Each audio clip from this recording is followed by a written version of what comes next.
3,080 pounds. Nice little Starcraft satellite coming in on trade here at Haylet RV of Coldwater, Michigan. And this is basically the Starcraft copy. I mean, literal copy of the Jayco Hummingbird. And I'll expand on the explanation of that in just a little minute. A little minute? You know what I mean. A little bit. In a minute. Whatever. Overall, it's in sharp shape. It's small. It's light, easily towable. It's only 6.5 foot wide, so it's not intimidating. And you see I got the slide closed right now. It's because we're going to pop inside and see what she looks like before we get it opened up.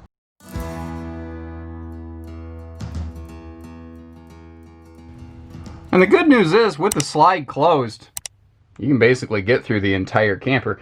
It just feels nicer with the slide open. You could use this RV for the rest of your life and never open the slide. It functions. It just functions nicer with the slide open.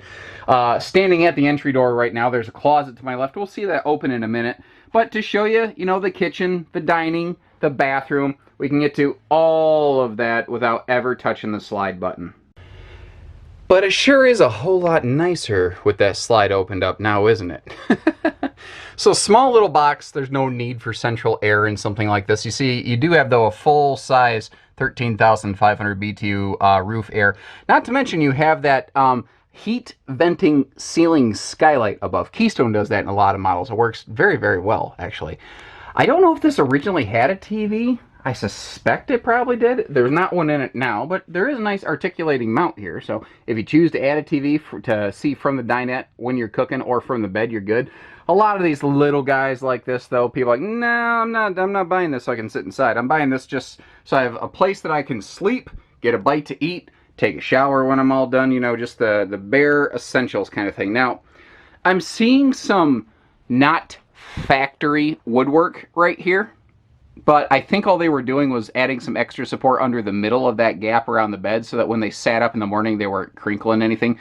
Your furnace is located under there, by the way. Also not centralized, but again, such a small box, it doesn't matter. And since it's not a centralized furnace, there's no need for things like floor ducting, and we have a completely carpetless, easy cleaning kind of camper.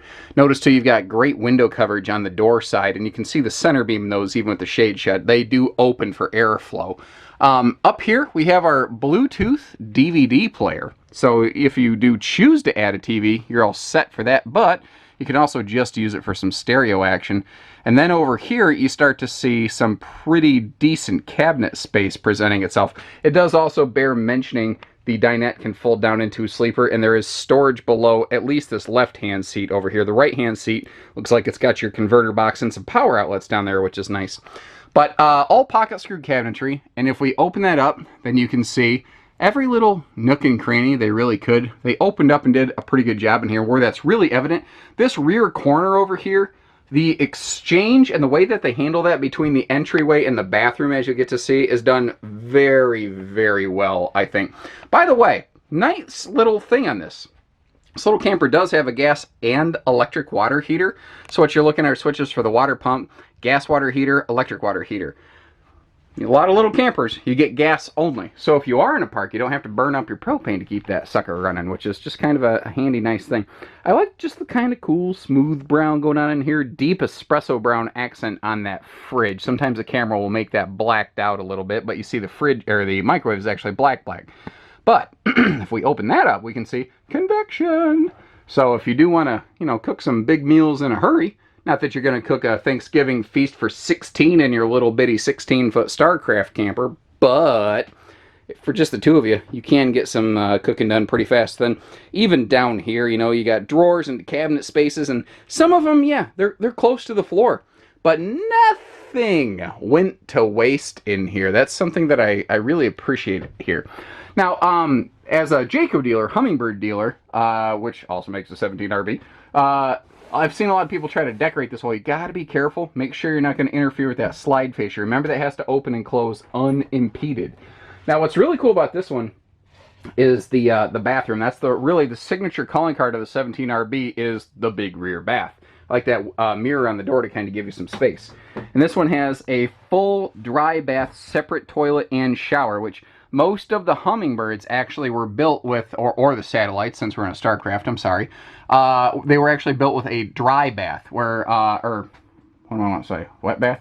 They were built with the one where the toilet and shower are all together. It's hot. I am currently one sweaty Betty, by the way, going through and doing this. Is part of the reason I don't like the camera on me, because I ain't as pretty as these campers, and I don't want you staring at me. I want you looking at them. But this is what I was saying. These extra storage pockets here in the bathroom, and the way that they play and share space with that closet that we saw here by the door, I think that's handled very, very nicely. It's giving you a nice chunk of storage in every room. I'll give them credit. Like, I called this a literal hard copy, structurally, theoretically, of a hummingbird earlier. Cosmetically, I'll give them credit. I like the look of this. Now, right below that big front window, you see a storage compartment. If we zero in on that a little bit, you see that actually goes like pretty far under the bed.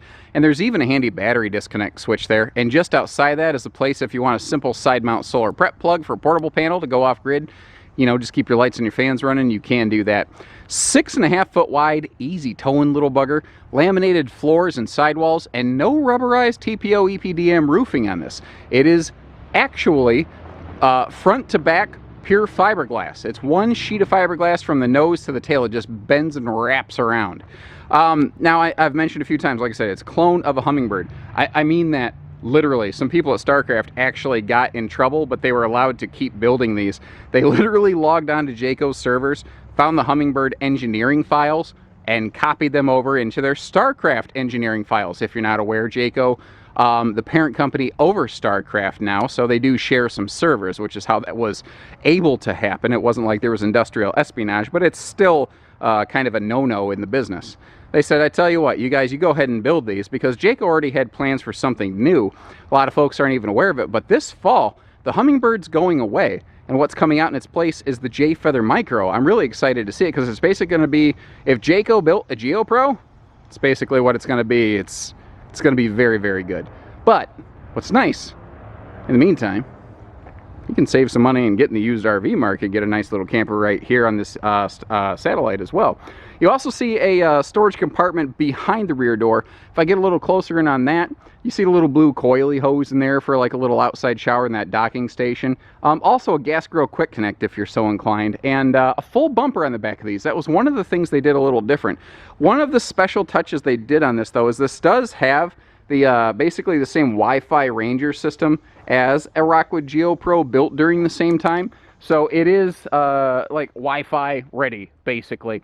It effectively has a signal repeating access point built into it. And if you don't know what that means, although what I'm about to say is not technically correct, it's close enough, you'll get the idea. Camper's got a built-in router, is kind of what it means. So, overall, I'm pretty happy with what I see. I don't know if the RV just needs cleaned, or if what I'm seeing here is a little bit of oxidation. I think it really just needs a good scrubbing, because it really kind of stops as it goes down the nose, and the decal is not really faded. I think that's just debris, dirt runoff from that curved roof liner. That's as picky as I can get about this thing. Overall, it looks pretty good, guys. So give us a call. Hail It RV, we do it all. Hitching, pieces, parts, trades, RV finance, RV delivery, and everything in between. So take care, stay safe, have fun, and happy Hail It camping, everyone.